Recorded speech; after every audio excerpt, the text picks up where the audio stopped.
বলে কেন পারতে পারলা না? বলে পারবো পারবো পারবো করে আমি বাগান শেষ করছি, পারার হয় না। হযরত জুলফিকার আহমদ নকশবন্দি রহমতুল্লাহি আলাইহি উনি এই চমৎকার ঘটনা দিয়ে, উদাহরণ দিয়ে আমাদের সাথে মিলে দিছে। বলে মানুষের অবস্থাটা এমন, আমরা বলি আজকে না কালকে, কালকে না পরশু, হুজুর রমজান আসলে আমল করা শুরু করব, হুজুর বয়সটা বাড়ি হইলে ইবাদত করা শুরু করব। যাদের টাকা পয়সা আছে বলে হুজুর হাজী সাহেব হয়ে যাব, হজ করব। মসজিদের কোনায় বসবো তো আর উঠবো না, তসবিহ নিব তো আর ছাড়বো না, বলে কিনা বলে?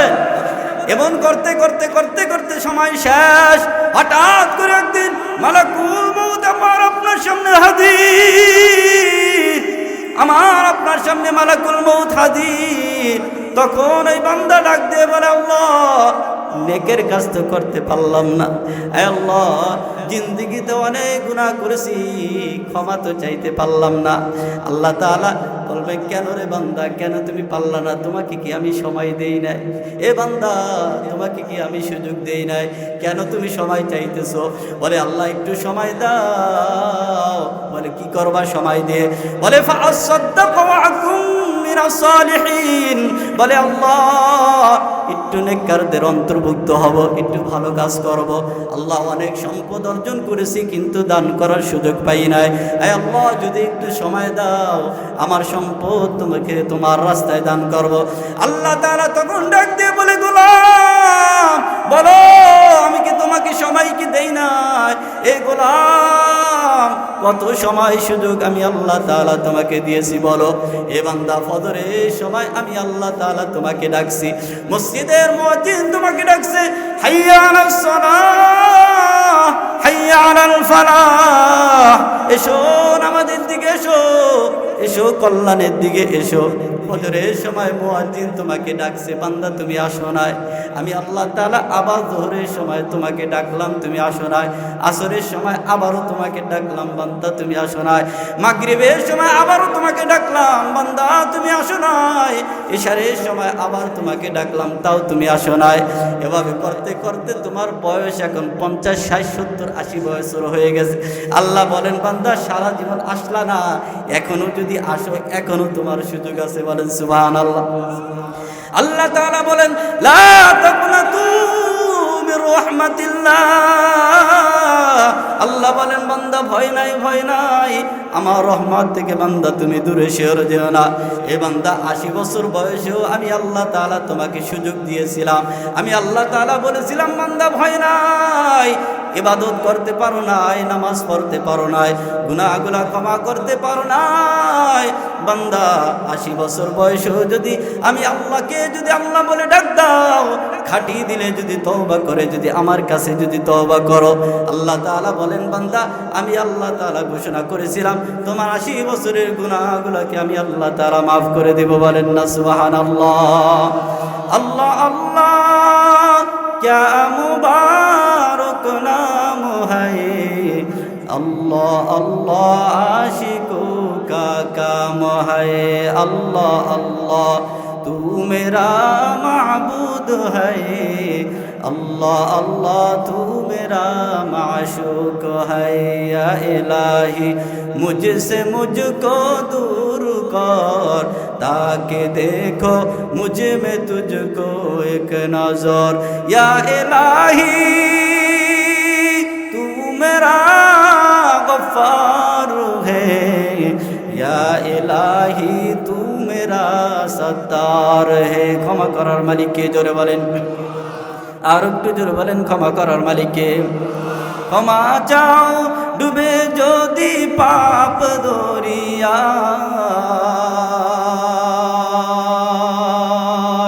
ক্ষমা করে দিবে প্রভু দয়া বিলায়। কথা বলেন ঠিক কিনা? ক্ষমা চাও ডুবে যদি পাপ দরিয়ায়, ক্ষমা করে দিবে প্রভু দয়া বিলায়। দরগাহে কেন তার তোমার দরগাহে কেন তার হাত পাতো না প্রভুর প্রেমে কেন সারা দাও না হৃদয়ের জানালা খুলে দাও না পারেন না আপনারা বলুন না একটু হৃদয়ের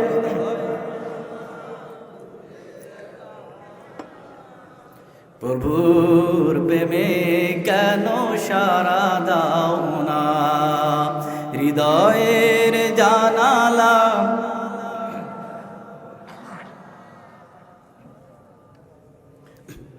প্রভুর প্রেমে কেন সারা দাও না ওই আল্লাহর কাছে ক্ষমা চাইতে রাজি আছি তো আল্লাহ ক্ষমা করতে পারে কিনা আল্লাহ তাআলা বলে দুনিয়ার মানুষ ভয় নাই আমি আল্লাহ তাআলা তো তোমার মতন গুনাহগারদেরকে খুঁজি বলবেন আল্লাহ তাআলা গুনাহগারদেরকে কেন খোঁজে আল্লাহ বলেন হ্যাঁ আমি আল্লাহ তাআলা গুনাহগারদেরকে মহব্বত করি বলবেন হুজুর পাগল হয়ে গেলেন নাকি গুনাহগারদেরকে আল্লাহ তাআলা কেন মহব্বত করে আল্লাহ তাআলা বলেন আমি গুনাহগারদেরকে মহব্বত করি উদাহরণস্বরূপ আপনারা বুঝবেন আপনার দুইটা সন্তান আছে একটা সন্তান আপনার কথা মতো চলে আপনি যেভাবে বলেন সেভাবেই চলে কোনো অন্যায় করে না অপরাধ করে না কোনো অন্যায়ের সাথে জড়িত না আর একটা সন্তান যে আপনার কথা চলে না সবসময় অন্যায় করে অপরাধ করে আপনি বলেন কোন সন্তানকে নিয়ে আপনার বেশি টেনশন কথা মানে বুঝেন না বলে কেন হুজুর সন্তানটা তো আমাদের কথা শোনে না কখন কোন বিপদে পড়ে যায় সন্তানকে নিয়ে পিতামাতার টেনশন কারণ সন্তান যতই খারাপ হোক পিতামাতা চায় না সন্তানটা বিপদে পড়ুক সন্তান যদিও পিতামাতাকে কষ্ট দেয় যদিও পিতামাতাকে আঘাত করে পিতামাতাকে কষ্ট দেয় কিন্তু কোনো পিতামাতাই চায় না সন্তানটা কষ্ট পাক এই জন্যই সন্তান যখন বিপদে পড়ে যায় পিতামাতার হুঁশ নাই আল্লাহ তাআলা ডাক দিয়ে বলে ও দুনিয়ার মানুষ যারা আমার প্রিয় মাহবুব যারা আমার প্রিয় গোলাম যেই বান্দাটা আমি আল্লাহ তাআলার হুকুম মতো চলে আমি আল্লাহ তাআলার ইবাদত ঠিক মতন করে আমি আল্লাহ তাআলার হুকুম মতো জীবন যাপন করে আমি আল্লাহ তাআলা দেখতেছি আমার এই বান্দাটা জান্নাতে যাওয়ার জন্য কোনো বাধা নাই এই বান্দাটা মৃত্যু হওয়ার সাথে সাথে বান্দাটা জান্নাতে চলে যাইবে বান্দাটা মৃত্যু হওয়ার সাথে সাথে তার জান্নাত আমি আল্লাহর টেনশন ওই গুনাহগার যে গুনাহ করতে করতে করতে করতে জাহান্নামের কিনারে চলে আসছে আল্লাহ তাআলা বলেন আমি আল্লাহ তাআলা দেখতেছি আমার ওই বান্দাটা গুনাহ করতে করতে করতে করতে জাহান্নামের কিনারে চলে আসছে বান্দাটা যদি আর একটা গুনাহ করে বান্দাটা তো জাহান্নামের ভিতরে চলে যাইবে আমি আল্লাহ তো আমার এই বান্দাকে জাহান্নামে দেওয়ার জন্য বানাই না আমি আল্লাহ তাআলা চাই না আমার একটা বান্দা জাহান্নামে চলে যাক আমি আল্লাহ তাআলা চাই না এজন্যই তো ওই বান্দাকে নিয়ে আমি আল্লাহর টেনশন আমি আল্লাহ তাআলাই মানুষকে অনেক মায়া মহব্বত করে বানাইছি আমার একটা বান্দা জাহান্নামে চলে যাইবে এটা আমি আল্লাহ চাই না আল্লাহ তাআলা বলেন আমি আল্লাহ কোন বললে ফায়াকুন হয়ে যায় যা বলি তাই হয়ে যায় তবে মানুষকে আমি আল্লাহ তাআলা কুন ফায়াকুন বলে বানাই নাই মানুষকে আমি আল্লাহ তাআলা আমার নিজ কুদরতি হাত দ্বারা সৃষ্টি করছি অনেক মায়া অনেক মহব্বত করে আমি আল্লাহ তাআলাই মানুষকে বানাইছি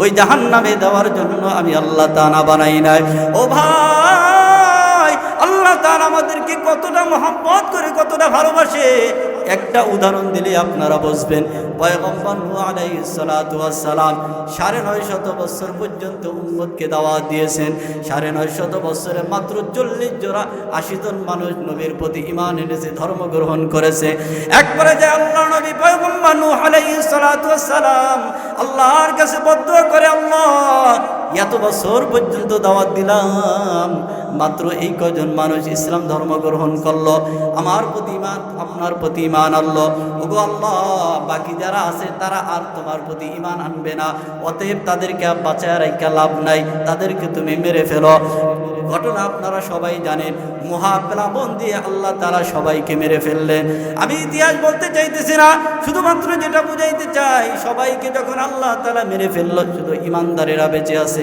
এবার আল্লাহ তাআলা পয়গম্বর নূহ আলাইহিস সালাতু ওয়াস সালামকে ডাক দিয়ে বলে, পয়গম্বর তুমি একটা কাজ করো। বলে কি কাজ? বলে মাটি দিয়ে কিছু জিনিসপত্র তৈরি করো, খবরদার এগুলো যেন না ভাঙে, সুন্দর করে যত্ন করে বানায়ো। পয়গম্বর নূহকে আল্লাহ তাআলা নির্দেশ দিলেন। পয়গম্বর নূহ মাটি দিয়ে সুন্দর সুন্দর জিনিস বানাইলো, আদর করে ভালোবাসা দিয়া বানাইছে, এগুলো যেন ভেঙে না যায় এজন্য যত্ন করে বানাইছে। যখন এগুলো কমপ্লিট হয়ে গেছে, বানানো কমপ্লিট, সুন্দর হয়ে গেছে, এবার আল্লাহ তাআলা ডাক দিয়ে বলে, পয়গম্বর একটা লাঠি হাতে নাও, যেই জিনিসগুলোকে তুমি যত্ন করে বানাইছো এগুলাকে তুমি একটা একটা করে ভেঙে ফেলো। আল্লাহ তাআলা বানায়, এখন আল্লাহ বলে ভেঙে ফেলতে। পয়গম্বর নূহ আলাইহিস সালাতু ওয়াস সালাম একটা জিনিসের উপর আঘাত করেছে, ভেঙে গেছে, আর একটা ভাঙবে মন চায় না, দাঁড়ায় রয়েছে। এত মায়া করে বানাইলাম, আল্লাহ বলে ভেঙে লাইতে। আল্লাহ কয় কেন ভাঙবো না, আরো ভাঙবো। একটা একটা করে পয়গম্বর নূহ সব ভেঙে ফেলছে। সব যখন ভাঙা, যখন কমপ্লিট, এবার পয়গম্বর নূহ আলাইহিস সালাতু ওয়াস সালাম মনটা বেজার করে বসে আছে। আল্লাহ তাআলা বলে, পয়গম্বর দেখতেছি তোমার মনটা খারাপ, বলো কেন তোমার মনটা খারাপ? বলে আল্লাহ অনেক মায়া, অনেক মহব্বত, অনেক আদর, অনেক যত্ন করে জিনিসগুলো বানাইছি। আল্লাহ তুমি যখন ভাঙতে বললা, আবার জিনিসগুলোকে ভেঙে ফেললাম। এত মায়া করে বানাইলাম, আবার তুমি বললা জিনিসগুলোকে ভেঙে ফেললাম, এজন্য মনটা খারাপ। আল্লাহ তাআলা বলে, পয়গম্বর তুমি যখন তোমার জিনিসগুলোকে ভাঙছো, বড় কোনো একটা জিনিস তোমার কাছে বাঁচার জন্য সাহায্য চেয়েছে কিনা? বলে না, চাই নাই তো। কয় বলো কোনো একটা জিনিস বাঁচার জন্য কাকুতি মিনতি করছে কিনা? বলে না, আল্লাহ করে নাই। বলে বলো কোনো একটা জিনিস বাঁচার জন্য তোমার কাছে রোনাজারি করেছে? বলে না, আল্লাহ করে নাই। বলে বলো কোনো একটা জিনিস বাঁচার জন্য তোমার কাছে কান্নাকাটি করছে কিনা? বলে না, আল্লাহ করে নাই। আল্লাহ তাআলা ডাক দিয়ে বলে, পয়গম্বর মাটি দিয়ে জিনিস বানাইলা, এগুলো যখন ভাঙলা, কেউ তোমার কাছে বাঁচার জন্য আবেদন করে নাই, কান্নাকাটি করে নাই, রোনাজারি করে নাই, ছুটাছুটি করে নাই, তারপরও তোমার মনটা খারাপ কেন? তুমি মায়া করে, মহব্বত করে, আদর করে বানাইছো। ও পয়গম্বর, যে মানুষকে আমি আল্লাহ তাআলা এত মায়া, এত মহব্বত, এত আদর যত্ন করে বানাইছি, এই পয়গম্বর তুমি যখন দোয়া করলা, সব মানুষগুলাকে আমি আল্লাহ তাআলা পানির ভিতরে চুবে চুবে চুবে চুবে মারছি। এ পয়গম্বর তুমি কি জানো, আমার এই মানুষগুলোকে আমি যখন পানির ভিতরে চুবে চুবে চুবে চুবে মারছি, কত মানুষ ছুটাছুটি করছে, দৌড়াদৌড়ি করছে, কান্নাকাটি করছে। এ পয়গম্বর তুমি কি জানো, কত মানুষ আমার কাছে কান্নাকাটি করেছে, কত মানুষ রোনাজারি করেছে, কত মানুষ ছুটাছুটি করেছে, আর বলেছে আল্লাহ বুঝতে পারি না এই তোমার নবীর উপর ঈমান আনি না।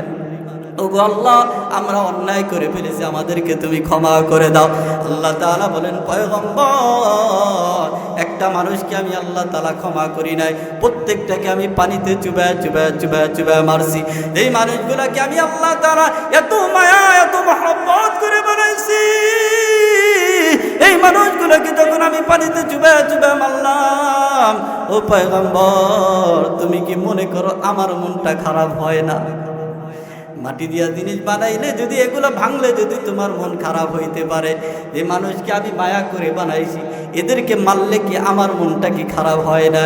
ও পয়গম্বর আমি তো এই মানুষকে তো অনেক মায়া করে বানাইছিলাম, আমি তো তাদেরকে ধ্বংস করার জন্য বানাই নাই, কিন্তু যখন তারা সীমা লঙ্ঘন করেছে, অপরাধ করেছে, অন্যায় করেছে, আমি আল্লাহ তাআলা সবাইকে মেরে ফেলছি, কিন্তু আমার মনটা তো খারাপ।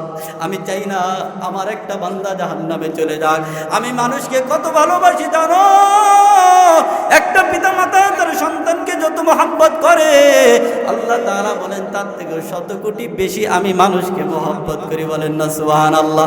আল্লাহ তাআলা বলেন মানুষকে আমি কত ভালোবাসি জানো? মানুষ যখন অন্যায় করে, অপরাধ করে, তখন দুনিয়ার আদালত তাকে খুঁজে বের করে, কেন পুরস্কার দিবে? বুঝেন না? দিয়ে আপনারা অন্যায় করলে, জি অন্যায় করলে পুলিশ তারে খোঁজে কিসের জন্য? পুরস্কার দেওয়ার জন্য। কিসের জন্য? অন্যায় শাস্তি দেওয়ার জন্য। আদালত তাকে খুঁজে বের করে, এই অপরাধ করছে, অপরাধ আসামিকে ধরে নিয়ে আয়, তাকে শাস্তি দিতে হবে। আল্লাহ তাআলা বলেন, ও বান্দা, তোমাকে আমি আল্লাহ তাআলা কত মহব্বত করি তুমি কি জানো? দুনিয়ার আদালত তুমি যদি অন্যায় করো তোমাকে খুঁজে বের করে শাস্তি দেওয়ার জন্য, আর আমি আল্লাহ তাআলা আমার অপরাধীদেরকে খুঁজে বের করি ক্ষমা করার জন্য। বলেন না সুবহানাল্লাহ। এজন্যই আল্লাহ তাআলা ডাক দিয়ে বলেন, দুনিয়ার মানুষ যখন কেউ অন্যায় করে ফেলে, অপরাধ করে ফেলে, আমি আল্লাহ তাআলা বলি, বান্দা আমার কাছে তোমার আসতে হবে না, আমি আল্লাহ তাআলাই তোমার কাছে চলে আসলাম। আল্লাহ তাআলা বলেন, ও রজনীতে, রাত্রি যখন গভীর হয়ে যায়, আল্লাহ তাআলা বলেন তখন আমি আমার ওই অপরাধী বান্দাদের কাছে চলে আসি, আর ডাক দিয়ে বলে, আলা মিন মুস্তাগফির, কোথায় আমার অপরাধী লোকেরা কোথায়? ও বান্দা, অপরাধ করেছো, অন্যায় করেছো, ভয় নাই, ভয় নাই, আমি আল্লাহ তাআলা তোমার কাছে চলে আসছি। বলেন না সুবহানাল্লাহ। আল্লাহ বলেন, বান্দা ভয় নাই, তুমি অন্যায় করেছো, আলা মিন মুস্তাগফির, ক্ষমা চাও, অন্যায় করেছো, অপরাধ করেছো, তোমাকে মাফ করার জন্য আমি তোমার কাছে চলে আসছি। এই বান্দা, অভাবে আসো, আমার কাছে যাও, তোমার অভাব দূর করার জন্য আমি আল্লাহ তাআলা চলে আসছি।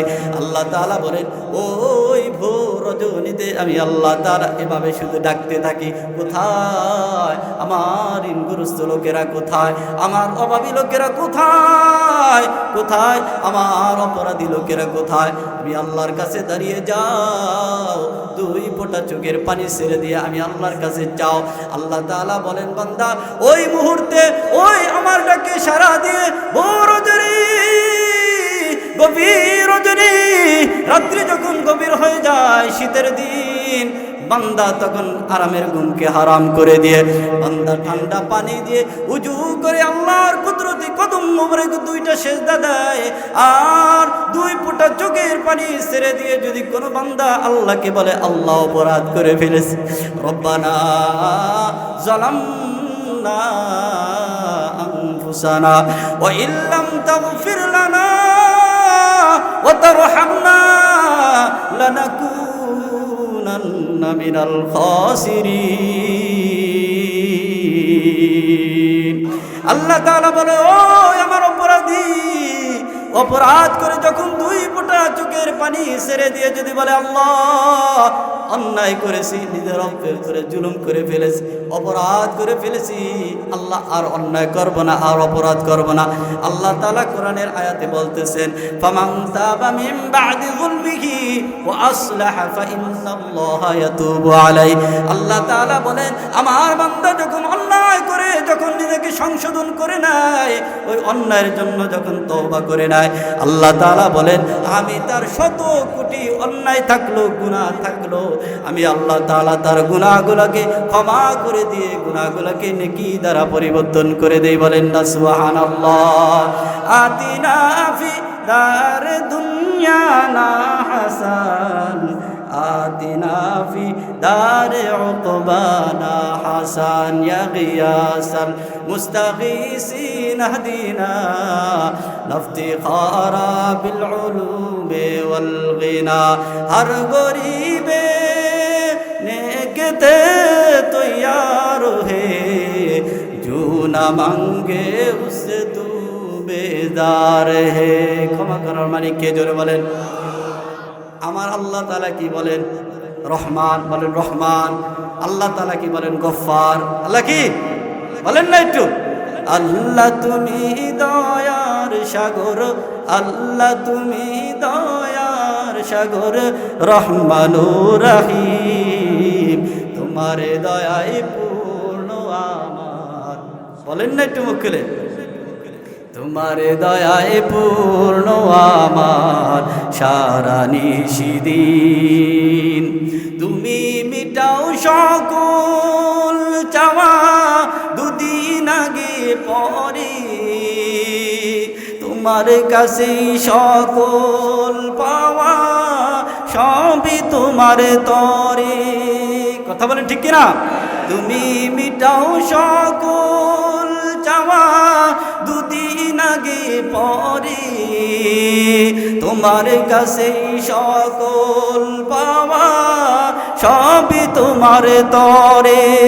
তোমার কাছে চাই যে পানা, তোমার কাছে চাই যে পানা আমরা প্রতিদিন। তোমার দয়ায় পূর্ণ আমার সারা নিশিদিন। আল্লাহ তুমি দয়ার সাগর, বলুন সবাই, আল্লাহ তুমি দয়ার সাগর, তোমার দয়ায় পূর্ণ আমার সারা নিশিদিন। তুমি পারো করতে মোচন অভাব দুঃখী লোকের, তুমি পরম মুক্তি দাতা মালিকে জগতের। তুমি পারো করতে মোচন অভাব দুঃখী লোকের, তুমি পরম মুক্তি দাতা মালিকে জগতের। তোমার কাছে চাই যে পানা, তোমার পথে চললে সবাই আসবে যে সুদিন। তোমার দয়ায় পূর্ণ আমার সারা নিশিদিন। খারাপ লাগতেছে নাকি? আমাদের প্রধান বক্তা ইনশাআল্লাহ চলে আসবে এখনই। আমি কিন্তু আপনাদের এলাকারই, আমাদের বাড়ি ওই যে টেকেরহাট, মেমানিয়া টেকেরহাট। যদিও ঢাকা থাকি কিন্তু দেশে থাকি না। আপনাদের সাথে এই প্রোগ্রাম উপলক্ষে মাঝে মধ্যে আসি, দেখা সাক্ষাৎ হয়। এই মাহফিল আমি গত বছর, আগের বছর আসছিলাম, হয়তো অনেকে দেখেছেন। এদেশ আমার, এই মাতৃভূমি আমার, এজন্য আপনাদেরকে পাইলে আমার কাছে খুব ভালো লাগে। বয়ান তো যারা আছে তারা করবে, আমি মাঝে মধ্যে একটু গজল শুনাই দিলাম। খারাপ লাগলো নাকি? আমার ওস্তাদ মরহুম আইনুদ্দিন আল আজাদ উনি গেয়ে গেছেন যে গজলগুলো, সঙ্গীতগুলো গেয়ে গেছেন। আজকের এখন বর্তমান বিশ্বের দিকে তাকাইলে, সমাজের দিকে তাকাইলে, প্রেক্ষাপটের দিকে তাকাইলে দেখি এগুলো এখন বাস্তব। প্রতিটা কথা কিভাবে জানি উনি দেখে দেখে দেখে দেখে বলে গেছে। এই জন্য আমাদের আজকের বর্তমান যুগে, আজকের বর্তমান ফিতনার যুগে আমাদের সকলকে ইমানের তাজায়, ইমানের বলিয়ানে বলিয়ান হতে হবে। কথা বলেন ঠিক কিনা? চতুর্মুখী ষড়যন্ত্র চলতেছে, আমাদের ইমান নিয়ে সিনেমিনি খেলতেছে। আমাদের ইমানকে বিক্রি করা যাবে না। তৌহিদ মুসলমান, আল্লাহকে ভয় করে সামনে যদি এগিয়ে যেতে পারো, জয় আমাদের নিশ্চিত। কথা বলেন ঠিক কিনা? তোমার বুকে রাখো আল্লাহরই ভয়, তোমার বুকে রাখো আল্লাহরই ভয়। আসবে না কোনো দিন কোনো পরাজয়, আসবে না কোনো দিন কোনো পরাজয়। হালাল হারাম মেনে নিষিদ্ধ সব ছেড়ে, হালাল হারাম মেনে নিষিদ্ধ সব ছেড়ে চালাও জীবন তোমার, পাবে মদদ খোদার। কথা বলেন ঠিক কিনা? যাবে তুমি জান্নাতে, যা ছিল কামনা তোমার।